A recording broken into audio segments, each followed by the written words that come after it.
जय माता दी मित्रों। प्रिय मित्रों, आज मैं आपके लिए एक मूर्तिकार की प्रेरणादायक कहानी लेकर आई हूँ। इस कहानी के माध्यम से यह बताया गया है कि इंसान को कभी भी अहंकार नहीं करना चाहिए। अहंकार विनाश का कारण होता है।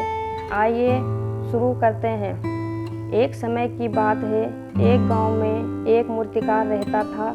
मूर्तिकला के प्रति अत्यधिक प्रेम के कारण उसने अपना संपूर्ण जीवन मूर्तिकला को समर्पित कर दिया था। परिणामगत वह इतना पारंगत हो गया था कि उसकी बनाई हर मूर्ति जीवंत प्रतीत होती थी। उसकी बनाई मूर्तियों को देखने वाला उसकी कला की बुरी बुरी प्रशंसा करता था।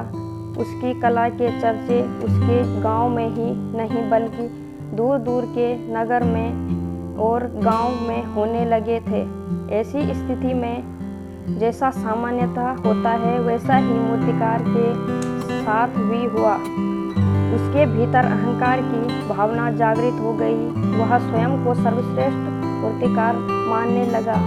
उम्र बढ़ने के साथ जब उसका अंत समय निकट आने लगा तो वह मृत्यु से बचने की युक्ति सोचने लगा। वह किसी भी तरह स्वयं को यमदूत की दृष्टि से बचाना चाहता था ताकि वह उसके प्राण न हर सके। उसे एक युक्ति सूझी ही गई। उसने अपनी बेमिसाल मूर्तिकला का प्रदर्शन करते हुए 10 मूर्तियों का निर्माण किया। वे सभी मूर्तियां दिखने में हूबहू उसके समान थी। निर्मित होने के पश्चात सभी मूर्तियां इतनी जीवंत प्रतीत होने लगी कि मूर्तियां और मूर्तिकार में कोई अंतर ही नहीं रहा।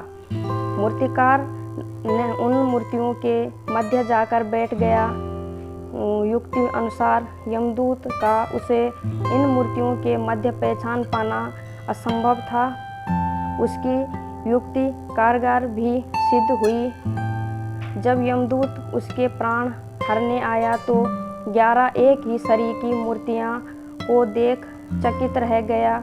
वह उन मूर्तियों में अंतर कर पाने में असमर्थ था, किंतु उसे ज्ञात था कि इन्हीं मूर्तियों के मध्य मूर्तिकार छुपा बैठा है।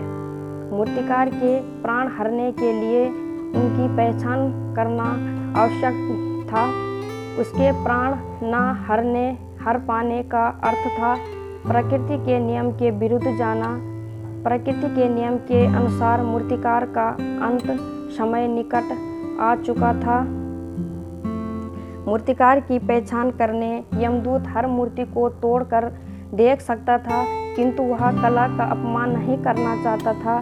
इसलिए इस समस्या का उसने एक अलग ही तोड़ निकाला। उसे मूर्तिकार के अहंकार का बोध था अतः उसके अहंकार पर चोट करते हुए बोला, वास्तव में सब मूर्तियाँ कलात्मकता और सौंदर्य का अद्भुत संगम है, किंतु मूर्तिकार एक त्रुटि कर बैठा। यदि वो मेरे सम्मुख होता तो मैं उसे उस त्रुटि से अवगत करा देता। अपनी मूर्ति में त्रुटि की बात सुनकर अहंकारी मूर्तिकार का अहंकार जाग गया।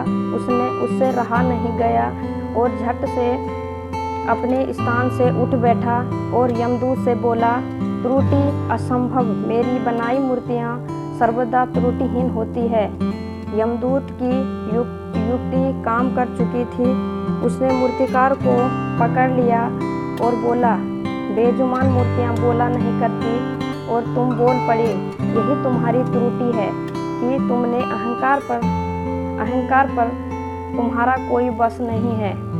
यमदूत मूर्तिकार के प्राण हर यमलोक वापस चला गया। अहंकार विनाश का कारण होता है, इसलिए अहंकार कभी नहीं करना चाहिए। अहंकार खुद पर हावी ना होने दें। प्रिय मित्रों, तो अगर आपको मेरी आज की यह कहानी अच्छी लगी तो मेरे कहानी को लाइक करें, चैनल को सब्सक्राइब करें। जय माता दी।